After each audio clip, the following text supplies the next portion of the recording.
their closed-door political meetings. There's even a special little club called the Supreme Court Historical Society that frequently reveals the cozy, symbiotic relationship that exists between today's judicial and corporate cliques. Such giants as Chevron, Goldman Sachs, AT&T, and Home Depot pay millions of dollars to this clubby society, gaining notice by and the appreciation of the Supremes. And yes, these special interest gifts are accepted even when the corporations have active cases before the court. This is Jim Hightower saying the judges insist that there's no conflict of interest because this access to them is open to all.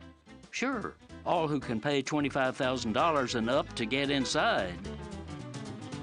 Howdy-ho, folks. Thanks for tuning in and sharing my weekly commentaries. Also, please join me for a live web show I host every other Tuesday, the Hightower Lowdown Happy Hour at the Chat and Chew Cafe. You can join the action live online as I chat with grassroots leaders and progressive sparklies from around the country. Go to hightowerlowdown.org/chat-and-chew to find out about upcoming guests and watch past episodes. That's hightowerlowdown.org/chat-and-chew. Hi, Dr. Marissa here. You know me as the Asian Oprah and the host of my weekly talk radio TV show called Take My Advice, I'm Not Using It.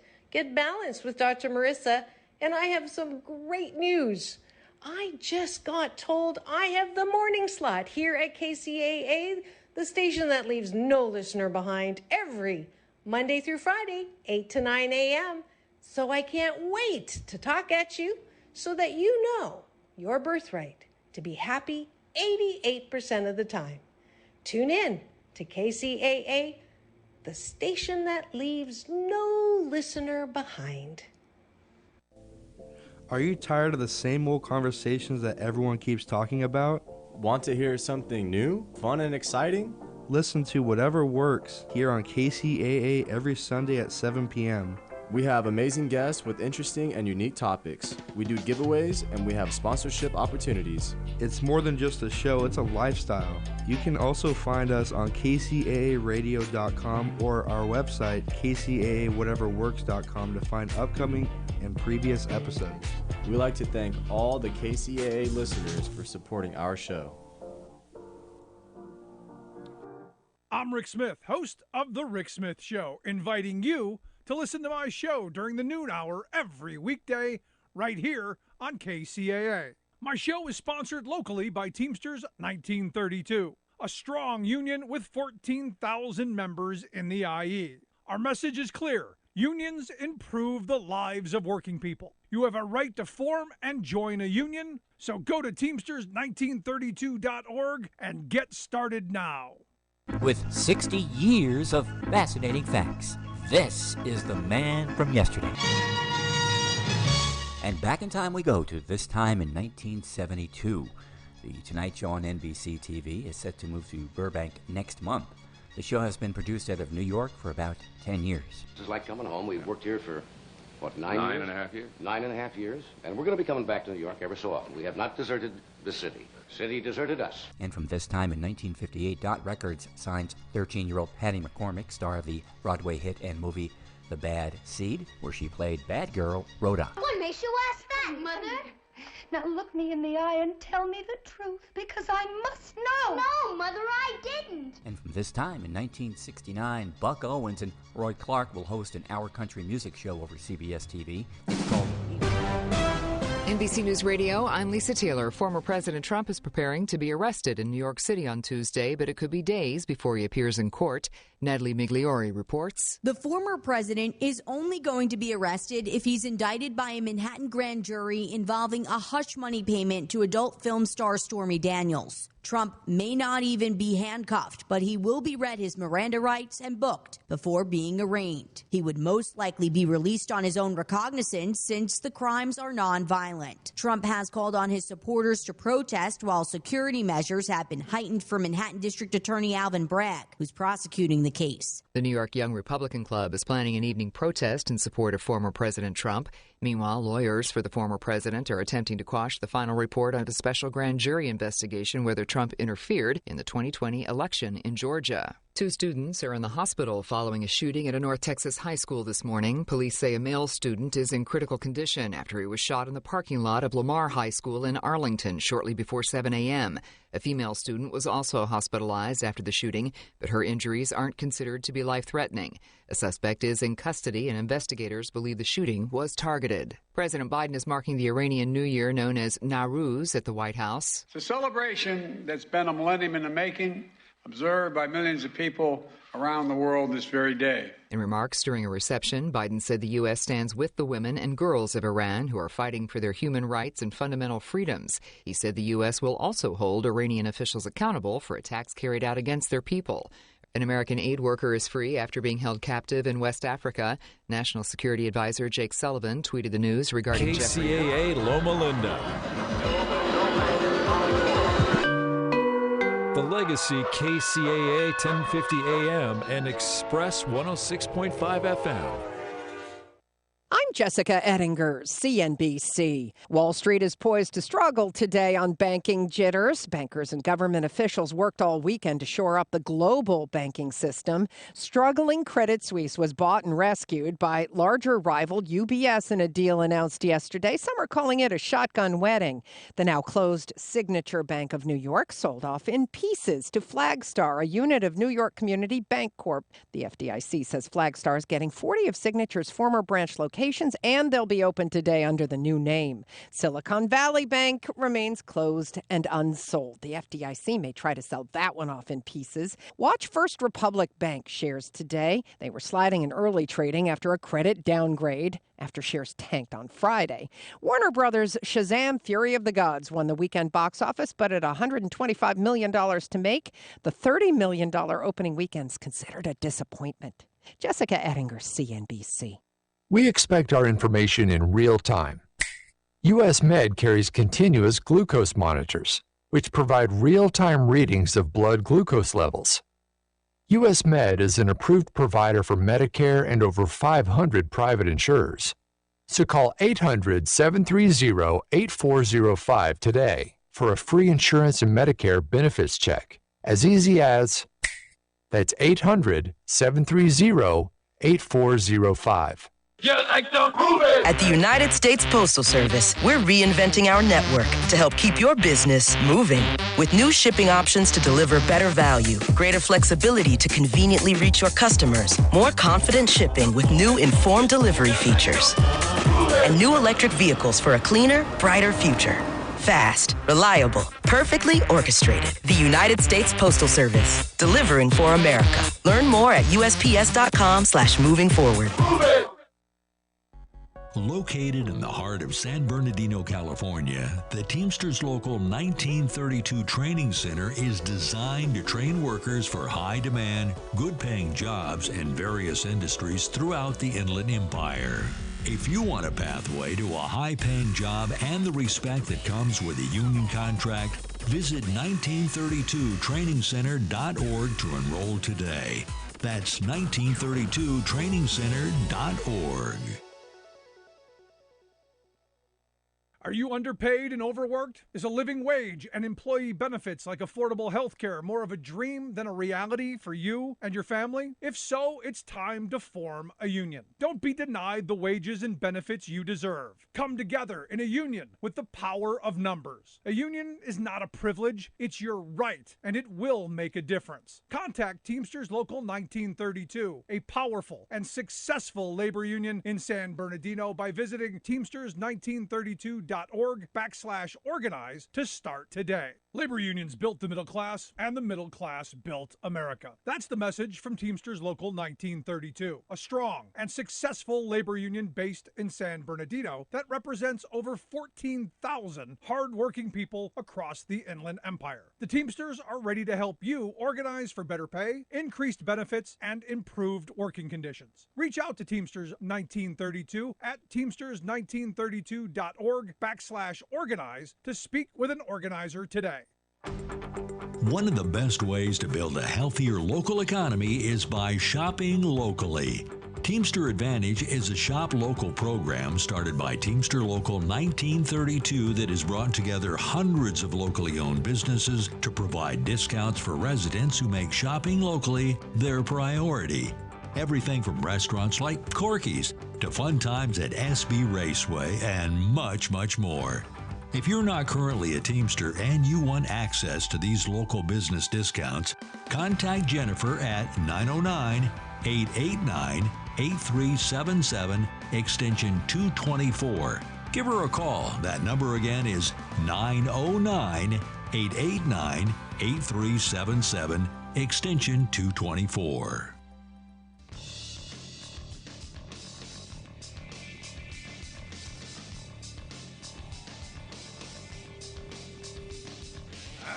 Welcome, brothers, sisters, working class heroes. This is the Rick Smith Show. Thanks so much for being here today on the big program. Lots to get to, lots to talk about. Finding it very interesting that the conservative groups are circling the wagons, lining up against the rail safety bill that I guess we've gotten so far away from the fiery plume in East Palestine. I guess we've forgotten how bad it was and how strong the calls were for the Railway Safety Act of 2023. And just a couple of days ago. But we evidently, for some, hath forgotten. And the good folks over at Freedom Works, because who could be against freedom? The good folks over at Freedom Works with the billionaire cash pushing this deregulatory environment, they are not pleased. Not happy at all. In fact, they believe that this is going to handcuff business, inflict new barriers, new hurdles for businesses, and not going to do anything for safety. So onerous. Again, we're going to hear lots of these words, retreads from the past, but oldies but goodies. Onerous regulations on these very, very safe railroads. And look, the railroads, for the most part, they have a reasonable safety record that we know of. And that's the part that I really like, that we know of. If you would walk down the street and ask someone, gee, how many train derailments do you think we had last year? You might get, people, I don't know, a handful. Over 1,000. A couple a day. And again, this is one of those things where you go, we're not causing, it's not an East Palestine every day. But a moment where we should be going, there's a lot of room for safety. There's a lot of room for opportunity to do things better. And as we've talked to union leaders and trainmen over these last several weeks, and over the last several months, honestly, they all told the same thing. These railroads are cutting corners at every opportunity just so they can line their pocket. The time that they get to make inspections is virtually non-existent. They pencil whip things through. The railroads don't actually own the equipment that goes down the track, so it's somebody else's problem. Push it off on them. So you have all of these different factors playing in, and the person who's supposed to be overseeing it, they've deregulated. It's basically a toothless dog. I mean, there might be a dog out there and it's barking, but there's no bite. There are no teeth in the bite. And that's what they've gotten away with because, again, I talk about this a lot, the swinging door between regulators and the industry. When you have a really incestuous relationship of, first we'll go work in the regulatory agencies for a little bit, then we'll swing over to the industry, make a boatload of money, and then swing back. Especially when you're talking about administration to administration. You go back to the Trump years where they, deregulated a bunch of stuff. And I know, before my conservative friends get their panties in a twist, the braking system would not have stopped this. But the inspection times, having some additional strength for the union to advocate for their members, this is where having, the government involvement in this is troublesome. And as I said over the summer, They weren't going to be allowed to strike, although I thought they should have been. Their concerns never seem to get addressed. They have an agreement. They don't have a contract, which means, again, the railroads know that there's nothing they can do other than shell out a little bit of money after the fact. So when I see big money groups like FreedomWorks, when I see the billionaire mouthpieces like FreedomWorks saying, no. Yeah, we're sorry about the little spill. You know, we're sorry about it, but this is not conservative values. None whatsoever. Conservative values are about deregulation. Now, it's interesting watching the two kind of, polar opposite opinions on this, because J.D. Vance and his crew and the Republican Party are actually trying to push back on this by saying, no, J.D. Vance has built a strong coalition, with Josh Hawley and Marco Rubio, and they've crafted a bill. And this bill is going to target rail safety improvement, and it's not going to bog down the industry. This is the magic sauce. You won't even know the regulations are there. They're going to be so light and so, but the safety, absolutely. So this is one of these things. I got to tell you, it makes me go. The Railway Safety Act. The only reason I have any faith in it whatsoever is Sherrod Brown's a part of it. I think Sherrod Brown's a smart guy. I think he cares about working class people. I think he cares about the people of East Palestine. I think he cares about the people of name the town down the line that could be next. I think he cares about those folks. But I look at this and I see the moneyed interests, which are the Freedom Works, which are these front groups, these wonderfully euphemistic named groups, Americans for Dogs and Puppies, Americans who love mom and apple pie, who spew the most toxic garbage. And this is part of it. This idea of, we can't possibly have these onerous regulations, like requiring a minimum amount of time for inspections. And I love what the good folks at FreedomWorks said about this, because here's the thing.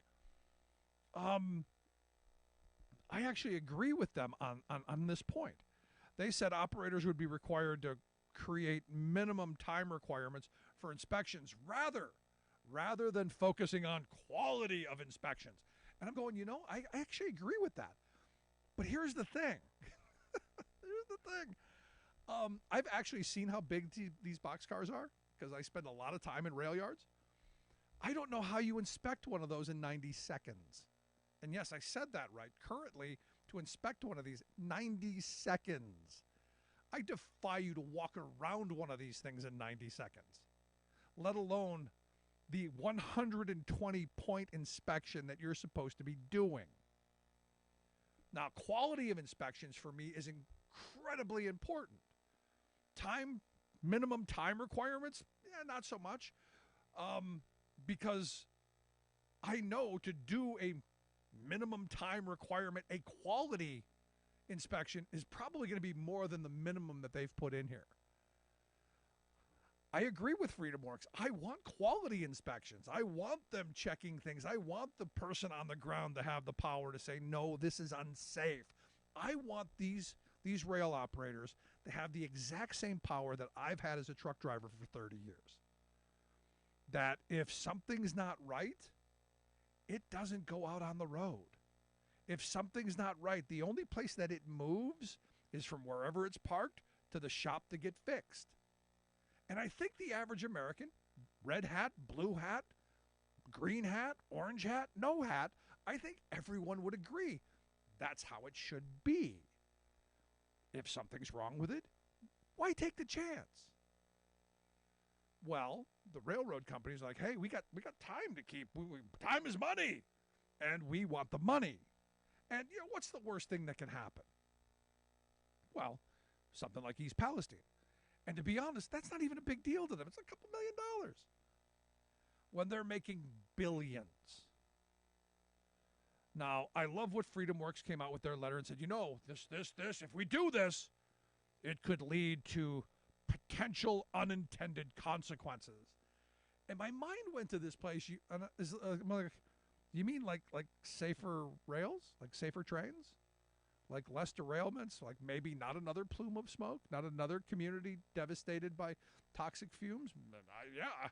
I would hope that would be an intended consequence. But their response was, and I love this, rail companies would be forced to divert resources away from critical research and development. And I got to tell you, I don't know how much R&D Norfolk Southern and the others are doing on 120, 130-year-old technology, but okay. They say, which could have been otherwise used to advance new technologies, improve efficiency. Rather than advance this misguided bill, Congress should instead focus on the facts to best protect businesses, consumers, and taxpayers. They didn't say anything about people who live in communities like East Palestine. And the letter was signed on to by a who's who of right-wing crazy.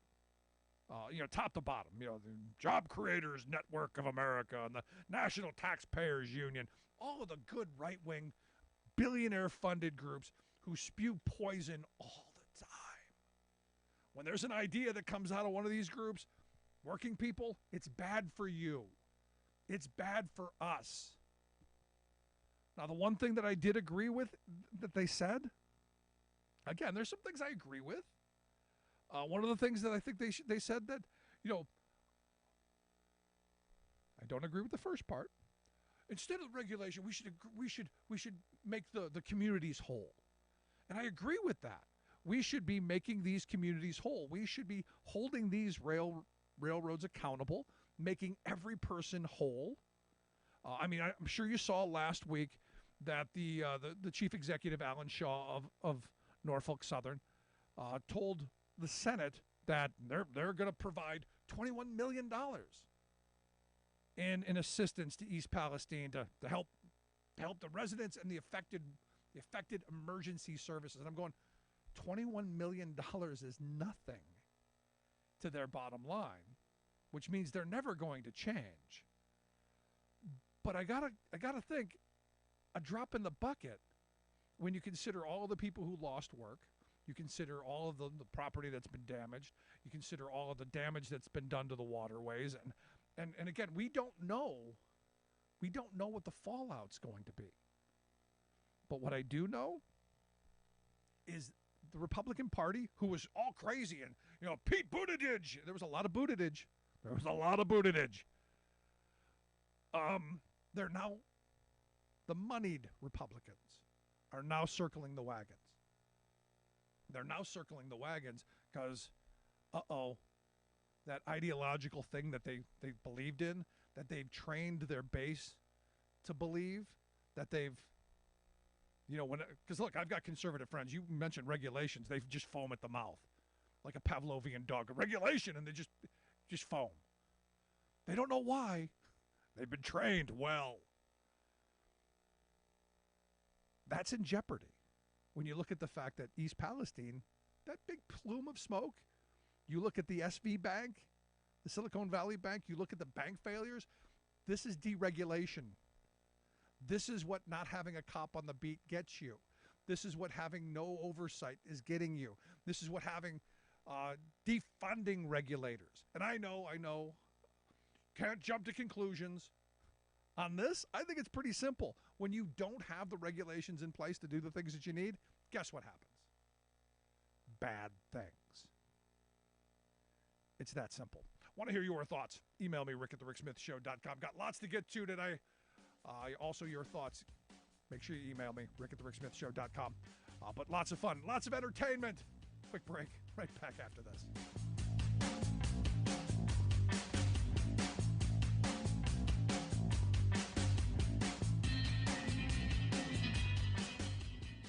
We are AFGE, the American Federation of Government Employees. We represent 700,000 federal and D.C. government workers who are the vital threads of the fabric of American life. We support our nation's military. We take care of our nation's veterans. We protect our nation's borders. We respond to our nation's crises and natural disasters. We provide services to our nation's seniors. The American Federation of Government Employees. We work for America. The phone lines are open. Give Rick a call at 1-866-416-RICK. That's 1-866-416-7425. We are AFGE, the American Federation of Government Employees. We represent 700,000 federal and D.C. government workers who are the vital threads of the fabric of American life. We support our nation's military. We take care of our nation's veterans. We protect our nation's borders. We respond to our nation's crises and natural disasters. We provide services to our nation's seniors. The American Federation of Government Employees. We work for America. Welcome back to the Rick Smith Show. Now, here is Rick Smith. So, interestingly enough, according to the U.S. Attorney in Washington, D.C., there's going to be another 1,000 people could possibly be arrested and charged with the January 6th insurrection. Potentially another 1,000 people locked up. That should send the crazy folk who watched the video of Tucker Carlson's, that really well edited video, that should send them into a total tizzy. Because I actually had someone tell me that the police escorted the guy with the horns into the chamber. He didn't break in. They escorted him, and I go, you do realize you're watching the end of it, and they were getting them out. And this is the problem with watching clips of things and being shown, bits and pieces without understanding the entire timeline. Because they know that most people are just going to bite. Scary, sad times. Let's quick go to the phones. Got Alice on one. Alice, how are you today? I'm doing well. What's on your mind? So, let's just face it. Anytime the Republican Party or an evangelical comes up with an idea, you can bet that a couple of things are going to happen. One, it's going to take away somebody's protections. And second of all, it's going to cost the taxpayers. Yep. And it's going to be a real bad idea. I don't disagree. With them, you can just bet on it. Well, I mean, we've seen the last 40 years in action, and this is learned behavior. Every time we see this movie time and time again, and the question I keep coming back to is, when do we learn? A lot of us learn, unfortunately, the base is incapable. That's my opinion. They are totally incapable of learning. Yeah. I mean, I see it every day, and I just shake my head and go, if it didn't work the first 30 times, why did you think that it was going to work again? And then I always tell them, one of the definitions of insanity is doing the same thing over and over and expecting you're going to get a different result. And here we are. But have a good evening, Thanks, Rick. Alice. Appreciate it. No, I mean, and again, I go back to, when do we learn? Because we've seen this movie time and time again. We regulate something, and then, they spend a lot of money, and they deregulate it, and then something bad happens, we regulate it again. They spend a bunch of money, say, no, we learned this time, we won't do it again. We promise. We learned, and then they do it again. And then we regulate it. It's this kind of pendulum to where you go, at some point, do we not learn? Answer, no. Now, interesting, I got to see some of Mike Pence's speech with the Gridiron Club, which is supposed to be kind of a light thing, but he really went after Donald Trump, which I found interesting. Getting a little spine I didn't think he had. But the part that caught my attention, and I think caught a lot of people's attention, because Trump, loves to court the evangelicals. He loves to talk about, him being godly, and which is weird. A guy who's been married a couple of times, had some, really.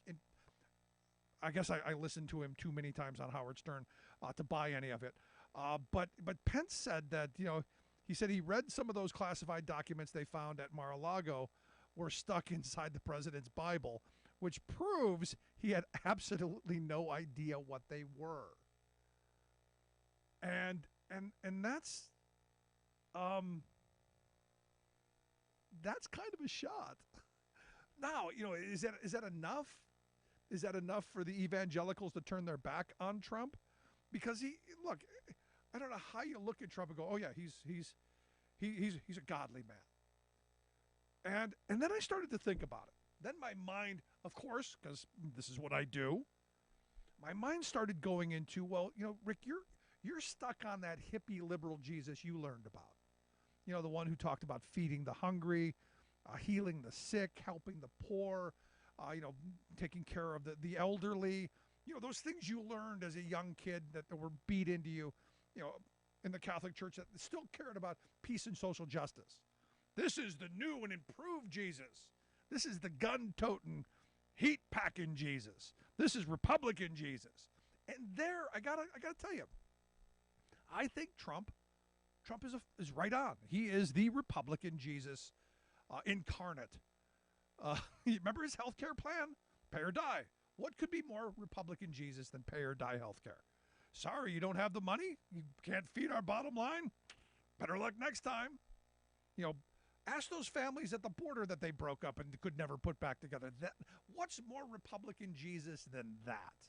Enriching the wealthy? See, I remember hippie liberal Jesus talking about, a rich man having a harder time getting into heaven than a camel getting through the eye of a needle. Trump just gave away a whole bunch of money to the very wealthy because they can buy their way into heaven now, evidently. Deregulate everything because, Jesus was about the invisible hand of the market. Never mind the Holy Spirit. We've got the invisible hand of the market. And, my mind goes into school lunch programs. We talked about this yesterday. School lunch programs, they'll just make those kids more dependent. I mean, it's crazy. But there's a whole part of this that's bizarre to me because look, I want to walk on the same path as some of my religious friends because I believe in some of this stuff. Make sure that you help people. Make sure that the hungry get fed, that the sick get care. Live that golden rule, or at least the silver. But no, it's hooray for me and the heck with everyone else. And I point to this Tennessee representative, Congressman Andy Ogles. Ogles, we've talked about before, has a very creative kind of resume.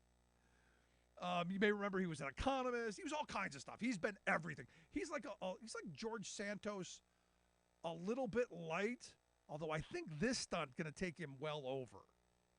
Because it's now being questioned what he's done with $25,000 that was donated through a GoFundMe account to create what they're calling, and this, I didn't know this stuff happens, but they're a children's burial ground is what he said that he was going to build, complete with, big statues of angels and, all kinds of stuff. And what it is if you have a child that's stillborn, I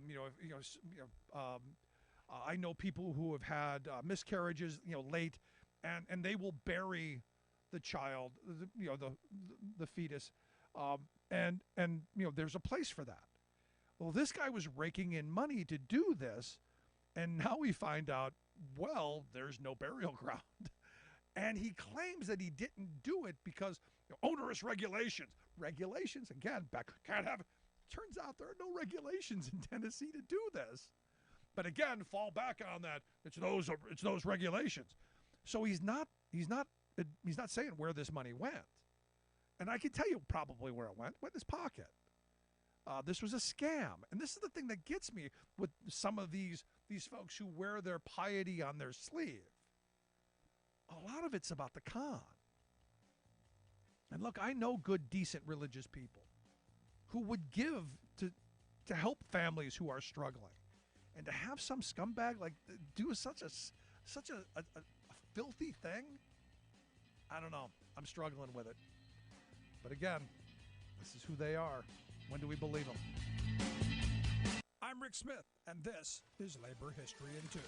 On this day in labor history, the year was 1911. That was the day Big Bill Haywood of the Industrial Workers of the World gave his speech on the general strike. He presented it in New York City at a fundraiser for the Bucafori Defense Fund.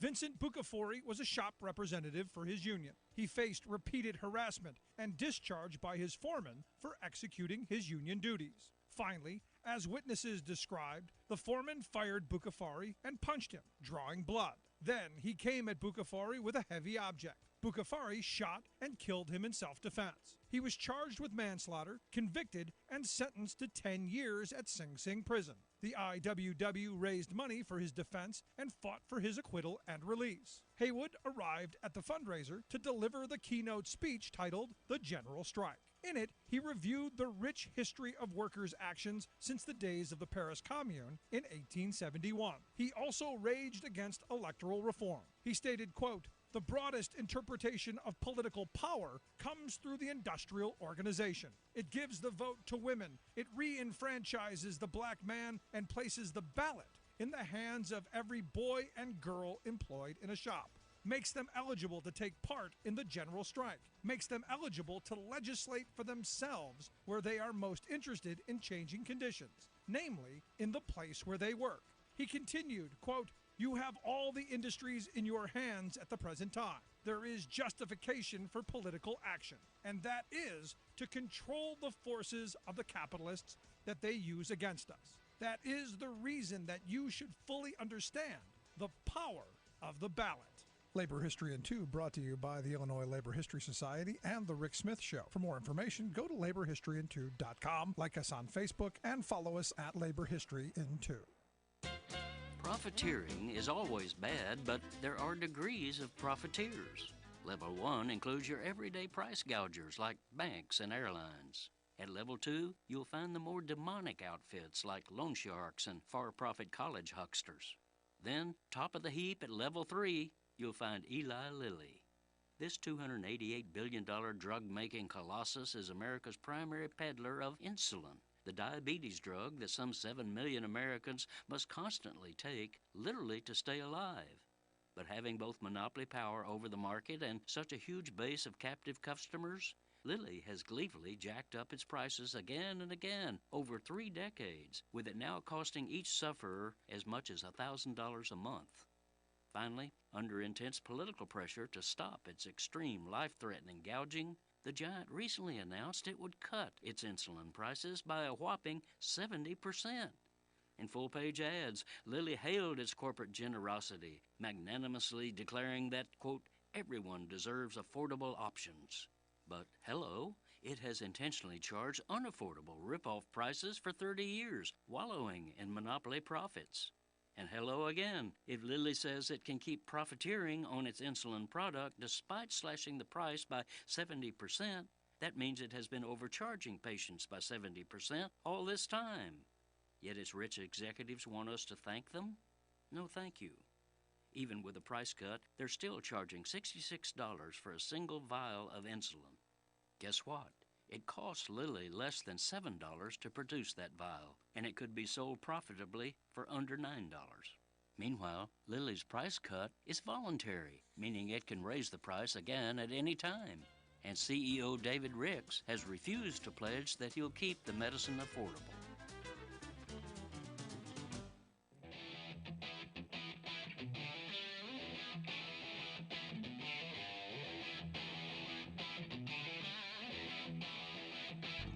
Welcome back to the Rick Smith Show. Now, here is Rick Smith. So, new Quinnipiac University poll out finds that 2/3 of Americans, including 2 in 5 Republicans, think that Fox News should be held accountable for all of its election lies. That's 40% of Republicans. I got to be honest, I find that to be kind of a high number, considering the go-to channel for all the misinformation. Fox, and now with this Dominion suit, could be trouble. Now, this could go one of two different ways. Those folks could come back to sanity, could come back to reality, could get news from better sources, or where I think things could go, get even worse, and they go to crazier sources, and we're now completely off the deep end. I fear that's where we go. But this is interesting. And here to share some thoughts on on this and all the other top stories of the day. Our good friend Sarah Burris, she's one of my favorite reporters in the whole wide world. She does her work over at rawstory.com. Sarah, thanks for taking time for us. Thank you. It just made me want to sing, "Won't you take me to Crazy Town? Won't you take me to Crazy Town?" All right, don't quit your day job. Yep. Thank you. Oh, I'll be here all week. You're here all week. Tip your waiter. What do you make of this? 40% of Republicans saying that Fox needs to be held accountable. I guess I got two questions. First one being, what does accountability look like? Yeah. And the other one is will they leave Fox? So there was another poll that came out that showed looking at existing Fox viewers and their behavior. Fox has lost about 300,000 from its its daily viewership. And the poll that I was looking at of those Fox viewers show, I think it's something like 13% shifted from believing the big lie to not believing the big lie. And if you're looking at the Fox viewership, what it was at 2.8 or whatever before they took the hit, that's close to 500,000 people. I mean, that's not a small chunk. Yeah. And I mean, in many states, that's totally the election, right? We won Georgia by 10,000 plus. We won Arizona by 11,000 plus. So, it shows enough of a change that Republicans should be concerned that they have gone too far. I don't think they care, obviously. I mean, they should. There was a poll that came out about the weaponization committee showing that people don't buy it. Yeah, and they're still going wild. Nobody buys it because they telegraphed it. We're gonna get them. We don't care what we get them on, but we're gonna get them. We'll find something. Yeah, and so I think that this is. I don't know if it is enough of a hit for Fox to do other things. And I wonder, if people go full crazy, is it going to be really any different? I mean, is it basically just forcing people to go Q versus, and how far really away is people like Tucker and Sean Hannity and Ingram? How far are they really that far away from Q, right? Yeah. Like it's not that much. And that's the frightening part of it. I mean, because my thought is, okay, so they're not going to go to Fox. Where do they go next? Do they go to the more extreme? Do they come back to the middle of the road and go, oh, okay, we got the wrong information? Or do they double down and get even more dug in? It's interesting. I read a story. I didn't write about it. It was a while ago, about the psychology of people sort of doubling down on their stuff and refusing to change their opinion about stuff. And it's almost like most people are hardwired not to change their opinion, that they constantly want to double down. So I wonder if then these people are just going to go way far to the right. But I wonder then what is that line? Where is it? Where does it cross for those people? And I don't honestly know at this point. It seems like any crazy conspiracy they come up with, folks buy into it. Like, do people really think that JFK Jr. is coming back from the dead? Yes. Really? Yeah. But here's the fun part of this. I was just looking at a story that said that there's going to be over 1,000 people more from January 6th going to be arrested at some point. I'm going, it's kind of, we're kind of late in this game, but I think, okay, go get them. Yeah, I'm cool with it. I mean, especially if those are some high-ranking officials, members of Congress. That'd be nice.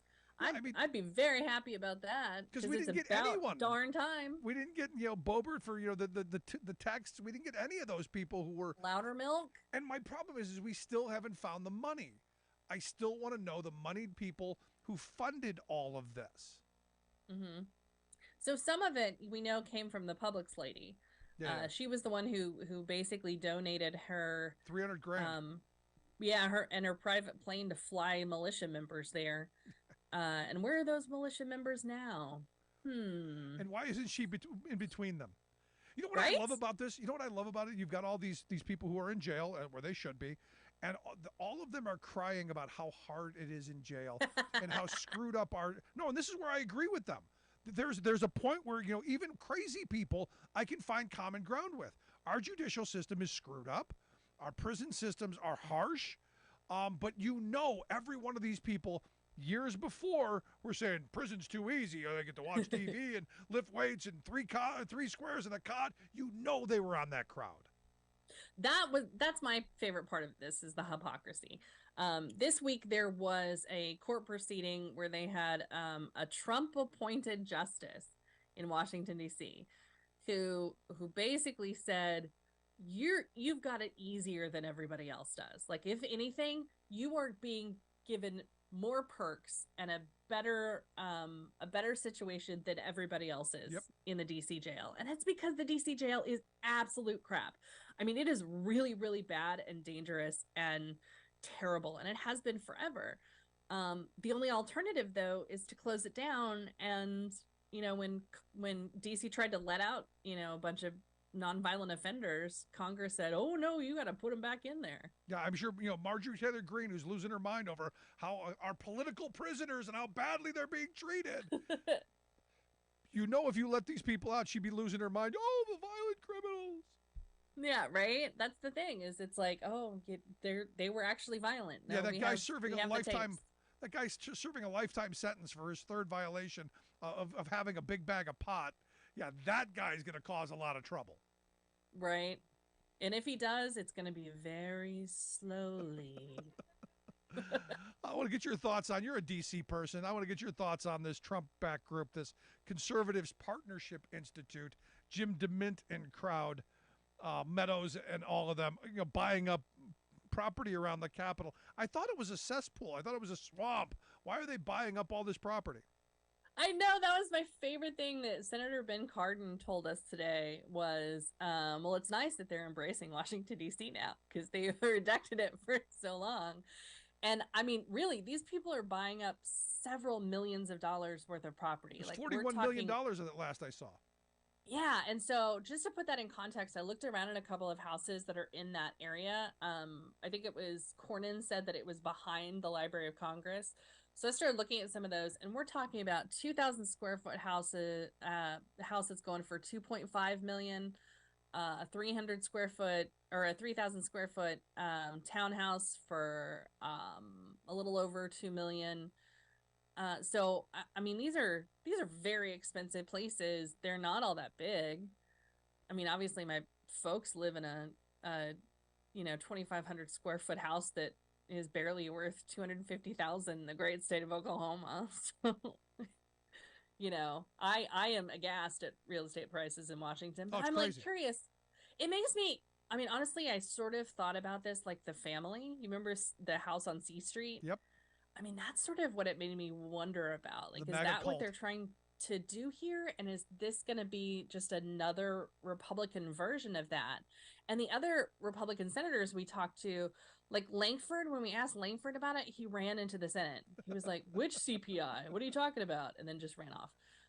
The other guys were like, what? What are you talking about? And then we were like, Mark Meadows' group. And they're like, oh, yeah. They order in food for us. We met up there like, every Monday.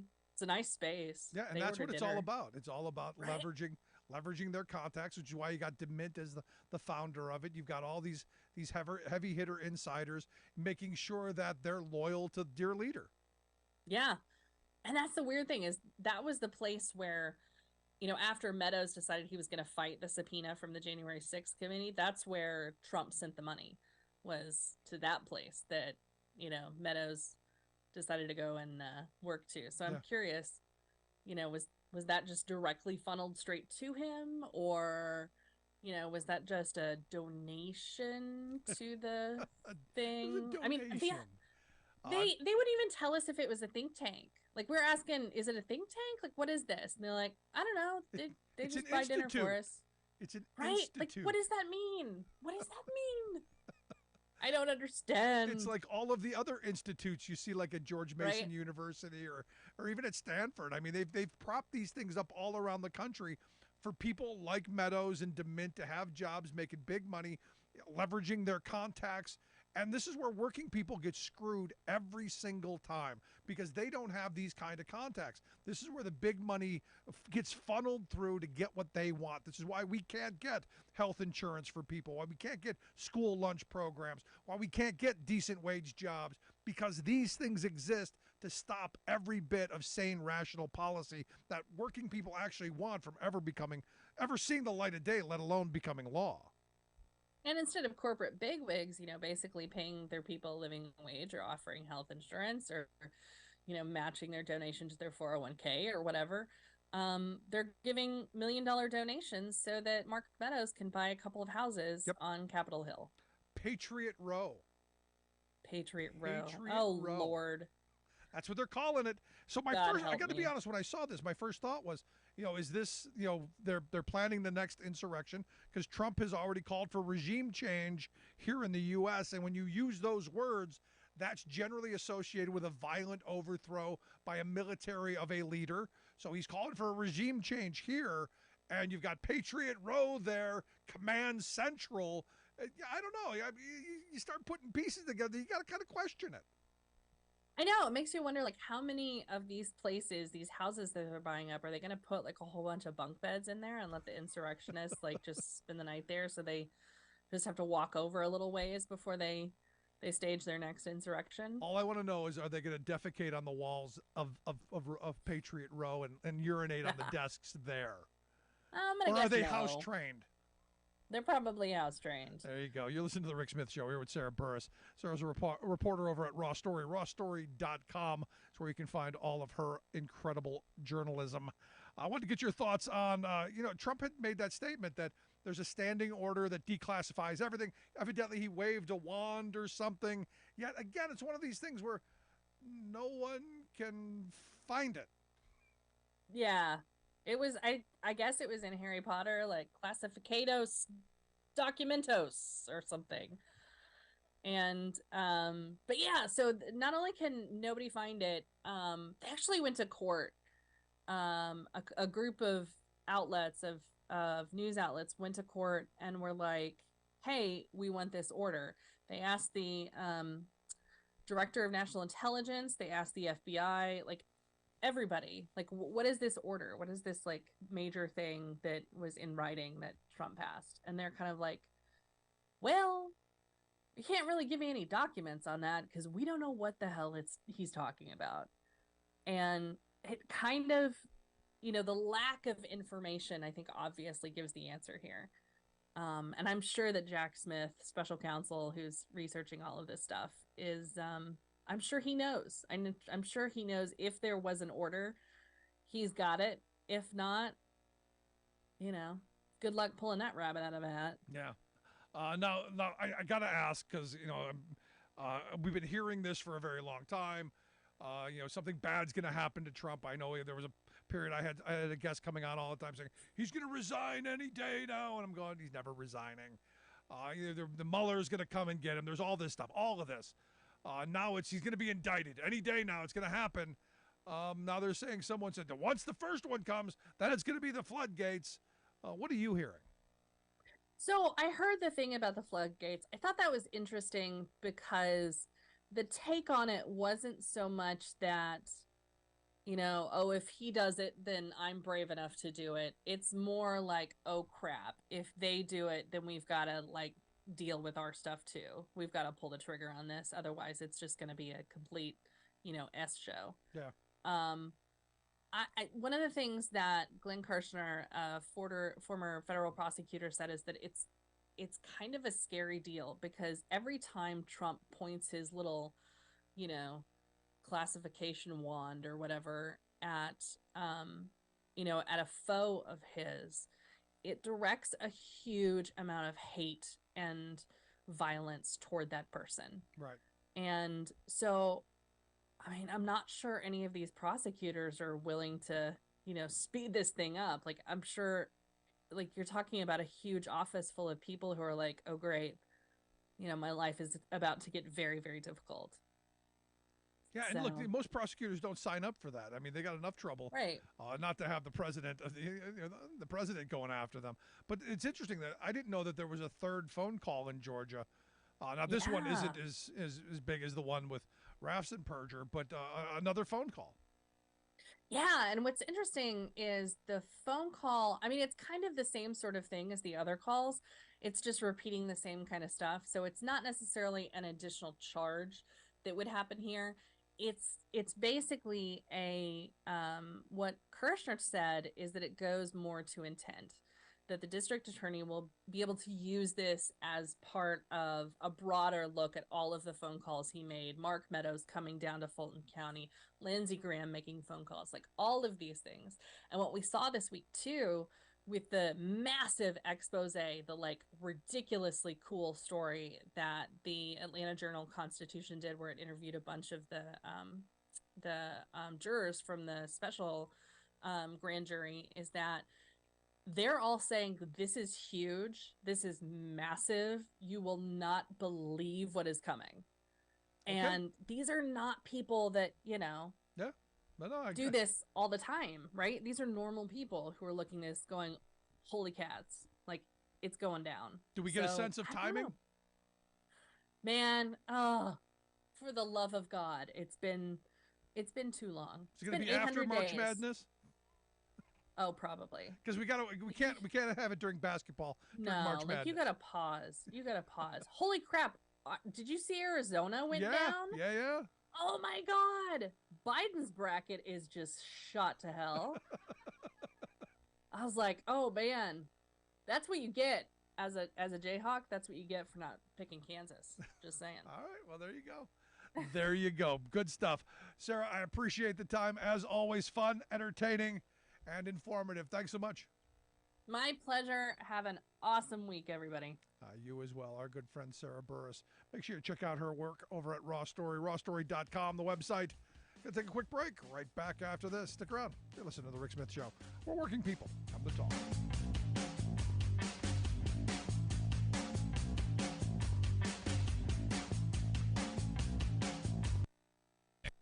It's 1-866-416-7425. I'm Rick Smith, and this is Labor History in 2.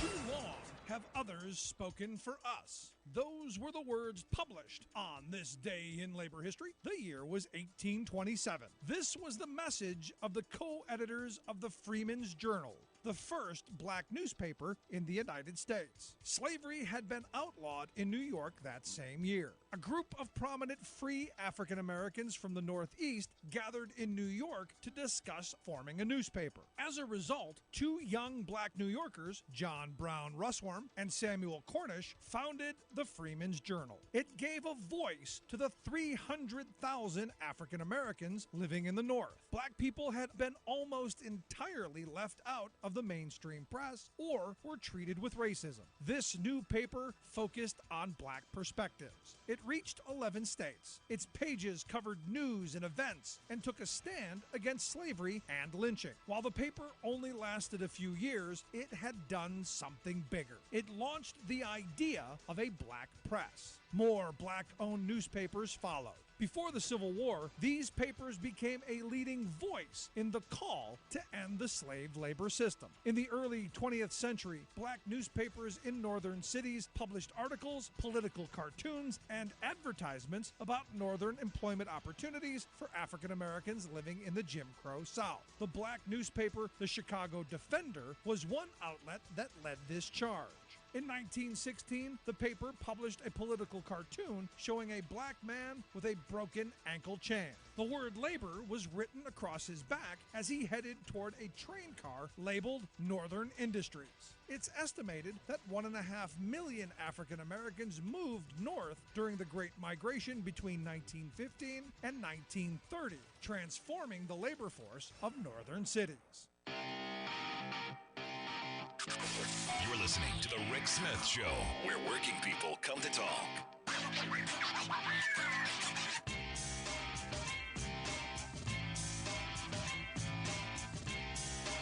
So it's interesting to see how the Republican Party is split over what's going on in Ukraine. And you've got you've got some loud voices who are basically saying no, allow Putin to take over, and it's just the weirdest kind of scenario because again I think about the era in which I grew up.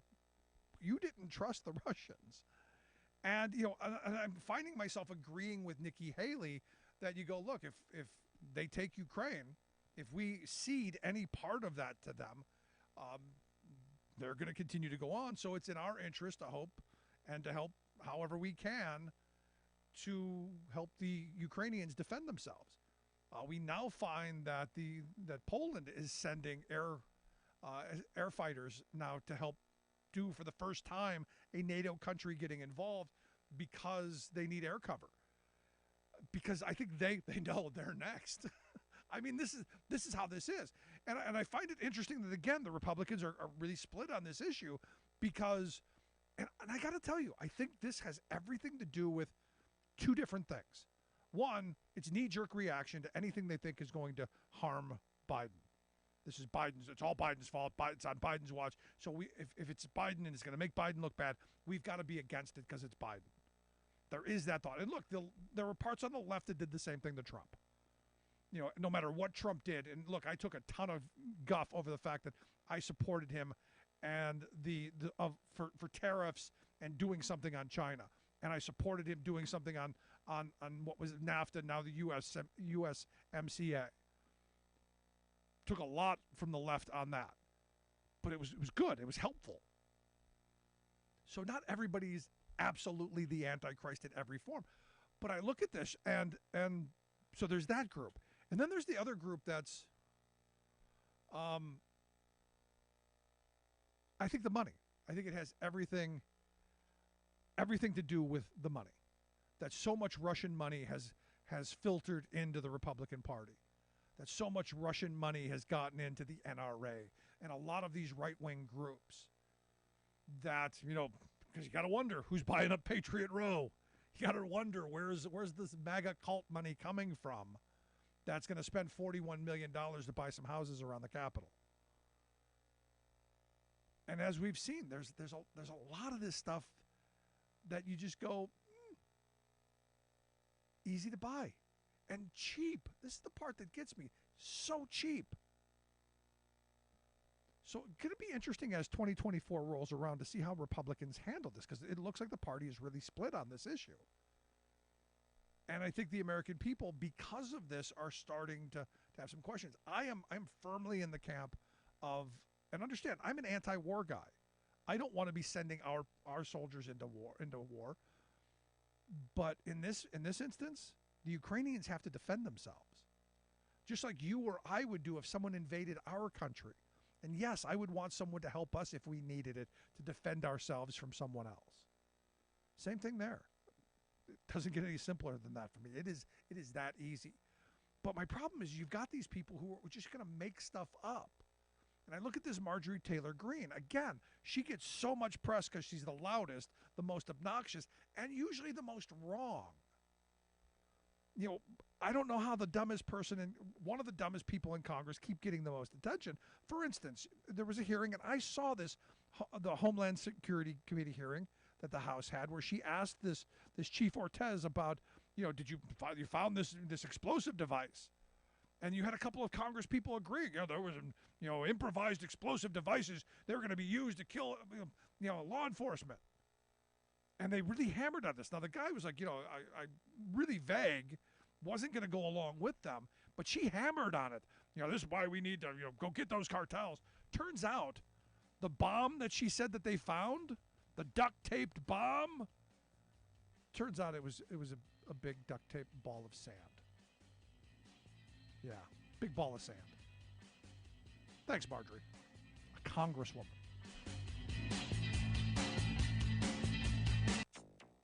Folks, this is a tremendous step forward in the right direction. Biden administration moves to lower levels of forever chemicals in drinking water. This lawsuit is designed to make sure that Norfolk and Southern keeps their word to the people of East Palestine and the people of Ohio. Ohio sues over chemical train derailment. Plus, one state generates much more renewable energy than any other. It's California. It's California, right? It is not California. It's not California? All of those stories and more straight ahead from BradBlog.com. I'm Brad Friedman. And I'm Desi Doyen. Stand by for 6 minutes of independent green news, politics, analysis, and snarky comment. If we don't keep the temperature from going above 1.5 degrees Celsius raised, then we're in real trouble. That whole generation is damned. Damn. I got nothing snarky to add. This is your Green News Report. Okay, Desi Doyen, welcome to Generation Damned. What do you have for us today? Well, first up, February 2023 was the planet's fourth hottest February on record since global record keeping began in 1850. That's according to both NASA and NOAA. Rising global temperatures do have cascading consequences. In southeastern Africa, unrelenting tropical cyclone Freddie, the longest lasting tropical cyclone on record at nearly 40 days, has now killed more than 200 people across Malawi, Mozambique, and Madagascar, with hundreds more injured and scores still missing. Freddie has accumulated more energy over its journey across the Indian Ocean than an entire U.S. Atlantic hurricane season. And it's still spinning at this point?